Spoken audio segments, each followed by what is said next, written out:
Becky, thank you so much for coming on the Easy Prey podcast today. Well, thank you for having me. It's great. I'm looking forward to this. Can you give myself and the audience a little bit of background about who you are and what you do? Oh, okay. So my name is Becky Holmes. I run a Twitter account called Death to Spinach, where I spend a lot of time wasting the time of romance fraudsters. Oh, that's really short. And how long have you been doing that for? So I started doing that. Oh, you know how bored everybody was during lockdown, how Yes. just absolutely horrendous it was. So I started doing all of this, wasting their time during lockdown purely for something to do. I Hmm. hadn't even got a Twitter account up until that point, but it was the last thing I had left to do. I'd done so many jigsaws and so many painted by numbers, and I'd watched everything on Netflix that there possibly was to watch. Um, so I set up a Twitter account. I had immediately so many young, handsome soldiers, oil rig workers, etc., message me and tell me how great I was. Um, and because so many of them messaged me all in one go, it Hmm. was very easy to see that something was afoot. Yeah. If it had maybe just been one person that had messaged me, things might be very different and I might not be sitting here now, telling you about this. But the fact that there were so many made it obvious that it was not right. Yeah. So I started coming up with the most insane things I could to see if I could get them to break character. And they never did. And it Wow. became so fascinating to me. And I was having such fun and putting all these conversations up on Twitter. But as an unintended consequence, actually, people started messaging me and saying, I have been the victim of romance fraud and I've lost XYZ amount of money. Um, and, I'd like to tell somebody about it. So I kind of became a sounding board Hmm. to a few people who hadn't told anybody else about their experiences. And it meant that I could see straight away, I guess, how misunderstood the subject is. And it Hmm. became from then on, it's just, I've become completely obsessed with this subject. Interesting. I definitely want to get to the misunderstood portion of this.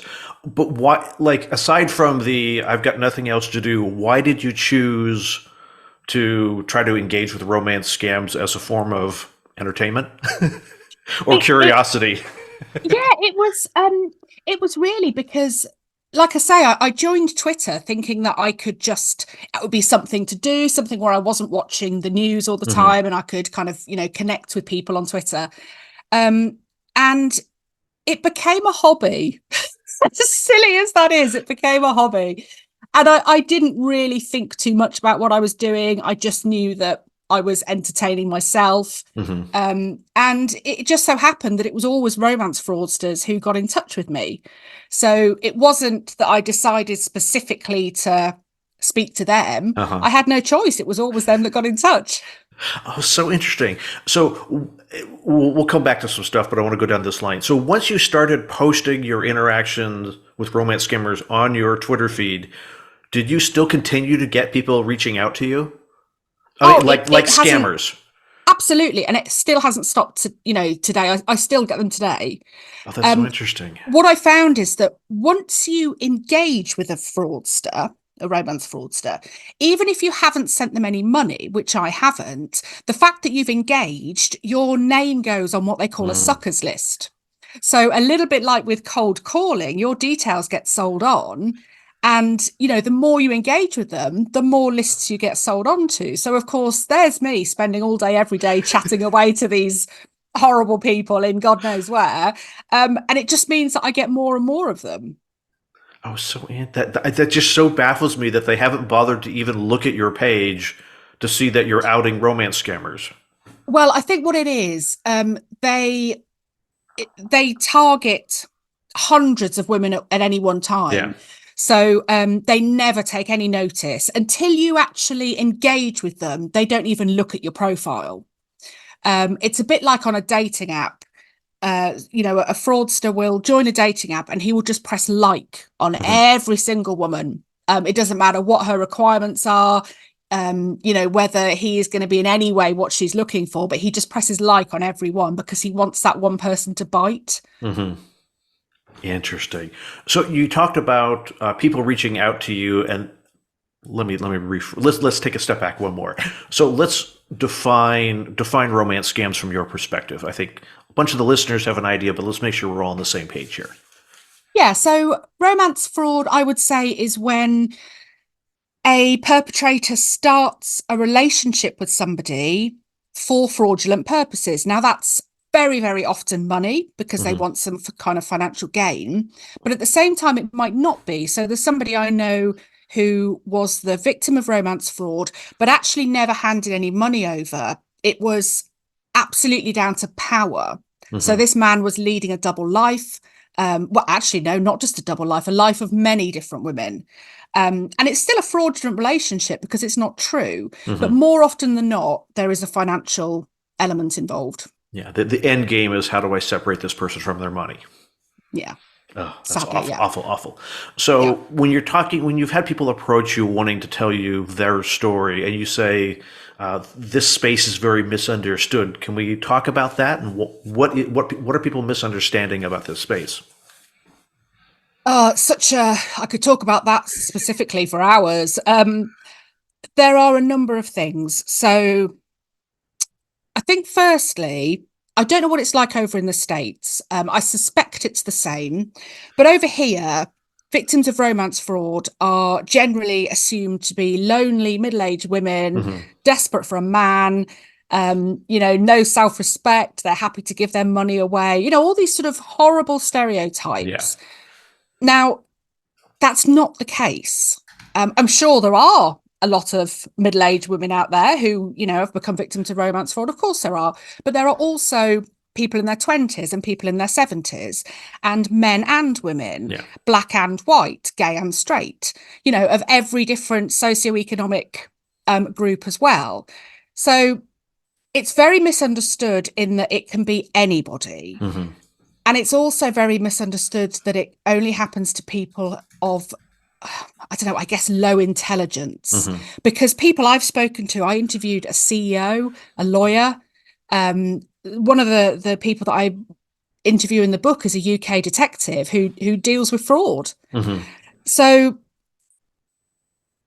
it's hard because I think the media, they always want to sensationalize what happens. And to do that, they need to find somebody who's prepared to be in the press, to look very kind of disappointed in their photographs and to come out with a particular story. But there's so much more to it than that. And I would love to be able to get people to understand that.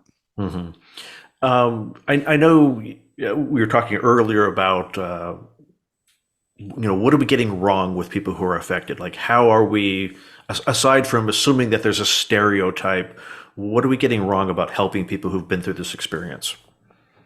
Well, and again, I can only really speak from the UK, but there's no victim support here, specifically for romance fraud. So we have a lot of not-for-profit organisations. We have one called Victim Support. We have Citizens Advice Bureau. We have a lot of places where people can go to if they need help. But the problem is romance fraud is such a specific kind of crime. It's very odd in that it's a financial crime, but it's also a very, very emotional crime. So it needs very particular type of handling, and there's nothing like that here. There are a couple of organisations, but neither of them are funded, and we're doing people a big misservice because we don't deal with it. The police don't deal with it very well here either. And is part of that the other person's overseas, there's just nothing we can do? Unfortunately, there is. The assumption is that the person is overseas, I should probably say. Yeah, and actually, you're not wrong. So when I first started writing, I thought, right, that's it. I'm going to dispel this myth that so many of this is coming from abroad, and I'm going to be, really right on. And then actually, I discovered that there is a huge chunk of romance fraud that still comes from West Africa, specifically Nigeria and Ghana. Hmm. And more recently, Southeast Asia with the so-called pig butchering scams. Um, so, you're right when you talk about jurisdictions, because for UK police, once they find out that a perpetrator is overseas, they're so under-resourced as it is that going after somebody in, let's say, Ghana for the sake of £5,000, they're just not going to be able to do it. Hmm. Is part of it, I don't want to say that they view it as a victimless crime, but that it's in their mind, well, it's only a financial loss and the person voluntarily sent their money away. So therefore it's, they're kind of minimizing it because of that. I think this is part of the how misunderstood Hmm. it is question from earlier. So I would never be able to say in any way that I believe it's a victimless crime, because even if somebody were to get their money back, which is so rare, uh, the damage has been done in terms of their own peace of mind. So one of the things that romance fraud victims say is that the money, the loss, the financial loss is actually secondary Hmm. to how they feel about what they've done. So they start to lose sight of what they think about how they've behaved. They start to lose sight of their own judgment. They believe that. So sorry, Chris. Something. Can you just bear with me a Yeah, sec? yeah.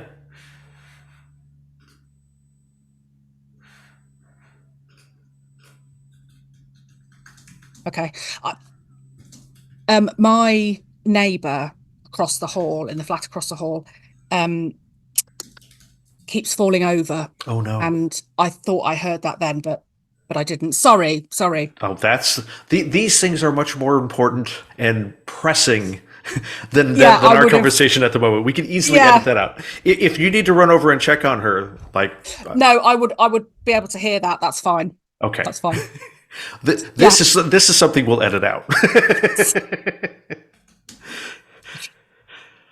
um, so let me reframe our thoughts. So we're talking about uh, the non-financial damages that people feel, Yes, the shame and self-doubt. sure. So, one thing that I'm always told by victims of romance fraud is that the financial loss is secondary in terms of what's damaged them the most, because people feel this shame, this horrible, horrible shame, and this guilt. Um, and it's something that affects the way that they view themselves as well. They find it very hard to start trusting their own judgment again. Hmm. And I think so many of the people that I've interviewed have said that they would give that money away again if they could get back their feelings about themselves that they had before the crime took place. Wow. Because as I was saying before, it's a very, very emotional crime. So yes, you are losing financially, and in some cases, they're left broke. Um, However, it's somebody takes away the future that you thought you were going to have as well. And you believe that and this is my least favorite expression of all time, fallen for a scam, and therefore you have this shame and this guilt, and you don't want to tell anybody. And so many people become isolated because they withdraw from friends and family because they don't want to talk about what's happened. Yeah, I think that's definitely the case. There's so much shame and embarrassment, not just under romance scams, but even cybersecurity things that people feel like, oh God, how could this have happened to me? Yeah. What did I do wrong? Kind of that mentality, or I should have known better. Yeah. That philosophy. And something that I talk about a lot over here is the need to change language. So we talk about people falling for Hmm. scams, and I absolutely hate it, because what other crime do we talk Yeah. about that? We never say, "Oh God, I fell for a burglary last night," or "I was on my way home and I fell for a mugging." It doesn't happen, because the way that language works is that we're then kind of saying that the victim is in some way complicit Yeah. in this. They just walked into it, whereas it's a crime that happened to them. um and I think it's something it's always driven me mad, that expression. And it's something that it perpetuates this myth of the romance fraud victim being somebody, some kind of bumbling fool who just trips into a scam. It doesn't happen like that. It can take weeks, months, over a year before somebody ever gives any money. So I want to interrupt and ask a question, or interrupt the thought process here and ask a question. Um, and as I was talking about, if professionals fall for see, it's that word is just so ingrained. If Yeah. professionals can be affected by cybersecurity things and scams even beyond romance scams, how much more does the general population? How much more can they feel? Bad about themselves for the shame. So I wanted to ask you, and I've talked about it before. I've fallen victims to that. I just used the word again. I've been We all do affected it. by scams here and there, and things afterwards. I should have known better. It was a fake vendor and lost some money there. But have you ever? My Been a victim to. Yeah, my I know. goodness, But like isn't it interesting? it Like is. It's it, so that phrase is so naturally yeah, rolling off the tongue. I know. And I think this is something we have to address, because Yeah. I still do it as well. There are several times where, I've been presenting or I've been speaking to people and I've nearly said it. And it's none of us mean it that way, but I've Yeah. nearly said it and I've had to stop myself. It's so difficult to get out of the habit of. Yes. So let me rephrase the question with more proper wording. Have you ever personally been affected by any type of scam? So, in terms of something that's happened to me online, which is what I write about, no. Hmm. However, something that I wrote about in the book, and it's I think the reason why I felt so comfortable speaking to people who I interviewed is that I was with a man who we were very serious. When we met through a dating app, everything was fine. Now, he never asked me for money, Hmm. never. However, over a course of a year, he drained my bank Mm. um, through very, very subtle, a debt would come in and he'd be very, very upset and I would pay it off. Hmm. Something needed doing with the car and he would talk about how upset he was and he might cry and I would pay it. Now, I ended up spending all of my savings on this person Mm. and he drove me mad, quite literally mad. Now, when I look back on the lies that he told me and this coercive control that he had over me, I realize now how similar to romance fraud that was. Hmm. Because although he never asked me for money, that's damn sure what he wanted. And I handed it over because he was very, very good. Yeah. So when people say, oh, don't ever give money to people you don't know and this, that, and the other, I can say, well, even if you do know them, you can still, it doesn't make any difference. And it's always been very interesting to me how coercive control is at the very center Hmm. of any kind of romance fraud, because it's exactly what I experienced as well. This tying you up in knots, isolating you from friends and family, gaslighting you, telling you all these insane lies, and you start to sort of lose track of what's true and what's not. And it absolutely fascinating. And I know now that absolutely I got taken for all of that money. And it took me years to realize that it was in some ways a scam, very sophisticated.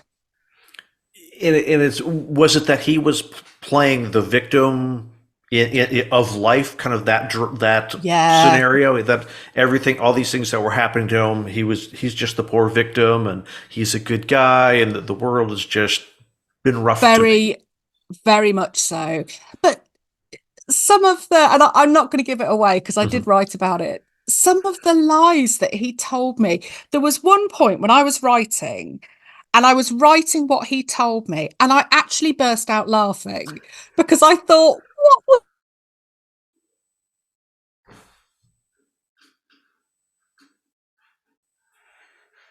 Oh, we have dropped audio and video. I pushed it away because, Can oh, I ask you to say that again? We lost audio and video for a moment oh, there. sure, of course. Where did I, You were talking about how you were looking back at what you had written in the book, and you were just starting to laugh about that. fine. Okay. Yep. So, in fact, there was one point when I was writing something that he had told me, this ridiculous lie, and I was typing it, and I just burst out laughing because I thought, what was I thinking listening to that? What nonsense. It was so, so bizarre what he told me. Now, I didn't believe this particular lie that he told me. However, I chose to brush it away, to move it away out of my mind, because I didn't want to believe that this man that I was in love with was a liar. Hmm. I didn't want to have to possibly entertain that idea. So I just pushed it away. And it's interesting, I looked quite closely into the idea of confirmation bias, Yeah. which is huge in romance fraud. And in fact, probably every scam, I would Yeah. think. You see what you want to see, and you discount the bits that you don't want to know about. And so it's exactly what happened. It's exactly what I did. And it's Hmm. only now that I'm so far out of the other side and I've kind of come to terms with everything that's happened, it's only now where I do occasionally just find myself laughing at how preposterous the whole thing was. Thank you for sharing that. I really appreciate it because I really want to destigmatize those that are impacted by these types of scams because it's people with criminals with a lot of experience in coercion, control, manipulation. That we don't train people how not to be manipulated in life. It's not like there's a college prep course for manipulation prevention 101. It's a shame there isn't. There should be. Yes, we just like we need courses on how to detect fake news and discerning what's real on social media and what's not. It's almost we need really to train people to have the skills to identify when someone's trying to manipulate them in a negative way, because sometimes we're manipulated to do good things as well. Of course. I think one of the problems is that makes it much harder with romance fraud is that you're dealing with the heart. Yeah. And you know what we're all like, we all want to be loved, we all want to love someone. And unlike any other type of crime, it's really hard to make somebody see what they're part of if Hmm. they're involved in a romance fraud, because you just don't want to see it. If you believe that you're in a relationship with somebody, you will try and stand up for that person. Yeah. um it's a really tough one. Yeah. Yeah. So how quickly have you seen in your dealings with people that have been initiating with you, and because you're on all these lists, how quickly do they try to establish and kind of solidify a relationship? It's very quickly. Generally what happens is, and I'm only going by the people who I've dealt with Hmm. personally, although there are a lot of those. um, what tends to happen is somebody will message. In my case it tends to be through Twitter or Instagram, but I know a lot of people get messaged on Facebook, some even on LinkedIn, Hmm. which was I was amazed about. um, and they will say, hello, how are you? Now, as soon as you reply, they will start asking you a lot of questions about yourself. And it tends to be the first one is, are you married with kids? Yeah. As soon as you say, no, I'm not married, that's kind of bingo. Hmm. And they will start to, I guess, to woo you straight away by asking you a lot of questions. So, what do you do? What do you feel about this? Even things like what's your favorite color? Hmm. All these things to make you think that they're interested. And you start to get this kind of little, maybe it's a little romantic glow. Um, and as soon as they think that they've got you, they try to get you off that messaging platform Yeah. and onto something encrypted. So their accounts can be shut down on Twitter or Instagram. If they can get you onto WhatsApp or something like that, they've got you forever. So they're very, very quick. They need to get it all done before they get kicked off their account. Yeah. Is their preferred communication platform WhatsApp, or what other platforms are they trying to get you over to? Google Chat usually. Hmm.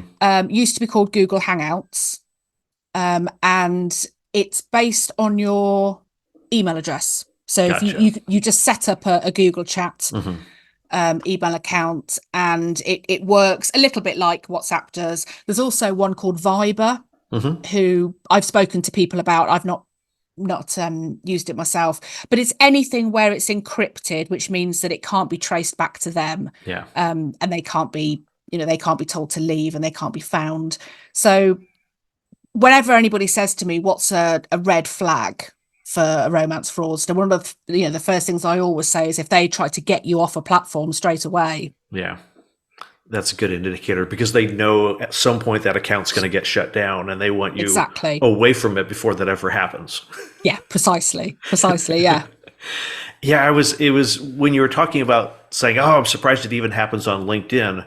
Both myself and my wife, for it was probably a period of about 6 months, we both saw a significant uptick in young men or women, depending on which of us they were contacting, and it was just these kind of odd, polite but odd introductions. Hey, I'm so and so from whatever, and uh, you look like an interesting person. And it was like, Yes. that's Yeah. usually it's a sales pitch that hey, I could get more traffic to your website, or I can promote your podcast, or I've got this coaching service. So when someone approaches and says you look like an interesting person, that's I, I've never interacted with somebody like that on Yeah. LinkedIn. It's usually It's odd, and it's a bit creepy. yes, and I start to look at their history, look at their profile, and it's just kind of this weird. They've got education, they've got kind of a job pathway that doesn't look normal. Yeah. Like I was in this industry doing this, and now I'm in this entirely different industry doing something totally different. But if you just glance at the profile, it looks reasonable. Yeah. And then they would ask odd questions. Oh, Yeah. I'd love to get to know you better and understand more about what you do. Like, I've got my own business and I'd like to bounce some stuff off of you. It's like, that doesn't sound, you don't know who I am. You don't know what I do or don't know about business. And then Yeah. then the accounts would always get deleted pretty quick. So Yeah. luckily it's gone away. I tell you where else romance fraudsters hang out, and that is playing online games. Yeah. So I mean, they probably do, like, games where you have to go on and join other people in the world. I don't know anything about those. But like if you play online Scrabble, for example, there's loads of them. Absolutely tons of them. They'll send a message. So you can be playing, Scrabble with somebody, and you don't really talk. You just play the letters and it's Yeah. fine. But then you'll start a new game and it'll say, "Hi, how are you?" And you think, "Oh God, here we go." And you're really good at this game. I'd like to get to know you better. You think, "Oh, what? Because you've Yeah. got a fetish about women who like playing Scrabble." It's just that they are everywhere. Yeah. Fraudsters are everywhere. And I'm sort of at the point now in life where whenever I hear of a new one, I don't even get cross anymore. I literally do this. Oh, that platform. Okay. Yeah. Yeah. So, what are some of the more hilarious interactions that you've had with these scammers? So the ones I like are when they're pretending to be celebrities, because I think you can just have so much fun when they say to you. So let's say it's Liam Neeson, for Hmm. example, because recently I had someone pretending to be Liam Neeson, and they'll say, "How long have you been my fan?" Now, at this point, I always say, "Oh, about 5 years, ever since I saw." And normally you would put in the name of a film that they've Hmm. done, but I will always put in something completely bizarre, which I won't give an example of on here because they're very, very inappropriate. People will have to go onto my Twitter and have a look. But I'll put in something, since I ever saw you in XYZ in 2011. and I'll think, you must pick that up. But it'll be, oh, great, lovely. So nice to meet you, my fan. And the ones who pretend to be the celebrities, whenever I get a new one message me, I think I have the opposite reaction to everyone else in the world. And I go, yes, thank you, God.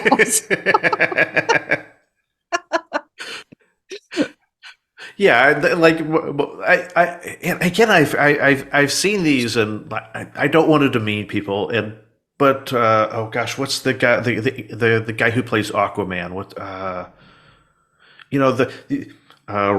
Momoa? What Oh, Jason Momoa. yeah. He's this is my secret Instagram account, and Yep. I really want to get to know you better. I'm reaching out to you, and I'm like, I, Yeah. why would a celebrity be? And I guess maybe that's the I want to be kind of we all want to be noticed and we all want to be seen. That it plays on that aspect of our own characters of Yeah, wanting that. the celebrity ones are interesting because when I first started kind of playing around with these fraudsters, I would think, why on earth would you send money to somebody who's clearly a multimillionaire? Yeah. And that was what went through my head for ages until I started doing a lot of research and realized that the people pretending to be celebrities hit you up in a very different way Hmm. to the people pretending to be, a soldier, an oil rig worker or something. Because someone pretending to be Keanu Reeves isn't going to say, "Hi, I'm Keanu Reeves. Could you send me £100 because I'm a bit short at the moment?" Yeah. Because everyone's going to say, no. So what they do instead is have a series of different ways to get money out of Hmm. you. The most common one is saying that their management wants to instigate a meet and greet. Hmm. Now, what this is, so the celebrity will talk to you for ages, in a sense, kind of wooing you, saying that they think you've got, a great rapport and all the rest of it. They'd really like to meet you, but their management is insisting on doing some meet and greet sessions in, I don't know, wherever it is that you've told them that you live. So let's just say London. There are 3 levels of meet and greet available. And for the top price of, let's say, 1,500 quid, you can actually meet them in person. You can have dinner together. And the celebrity really hopes that you go for that one because they feel that you've got, Yeah. something special. Now, there's that one. Then another one, which is really successful, is when they say that they're supporting a charity. And this is a great one because they Hmm. will make you believe that they couldn't possibly want anything to do with somebody who wouldn't help support their charity. And the fraudsters who are really good will start looking at things that have happened in the world. So when Russia invaded Ukraine, for example, there were suddenly tons and tons of these accounts asking for money Hmm. to help the war effort. The same with what's happening in Gaza at the moment. There's been more Yeah. requests from so-called celebrities asking for money to help with humanitarian aid. So there are ways that they lure people in. Yeah, so they're not saying I'm short money and you need to give me money, but I'm really passionate about this humanitarian effort, and it would so inspire me if you Yeah. were to participate with me in supporting this charity. Exactly, yeah. I mean, don't get me wrong. I've been messaged by a lot of people pretending to be Keanu Reeves saying that they need £100 Amazon voucher because they've got no credit on their phone or something. I have had a lot of those, but I- the more successful ones will try a different approach. Is that where you drew the name from your book for your book? Yeah, so Keanu Reeves is an interesting one because he's not on any social media, absolutely none, Hmm. and yet he is the most impersonated Oh, interesting. celebrity. Yeah. And I think he's got this really real nice guy image. He is, Hmm. he's basically kind of the men want to be him, the women want to be with him. He's one of those kind of characters. Um, so he's famously used all the time, even so much so that his publicist came out in the last couple of years and said, look, we are aware of this is happening. If anybody messages you pretending to be Keanu Reeves, it is not him. Um, but it didn't stop. And also with Elon Musk now taking away the blue tick from Hmm. celebrities, it means that anybody who wants to pretend to be Keanu Reeves can buy a blue tick Yep. and, and they look more legit.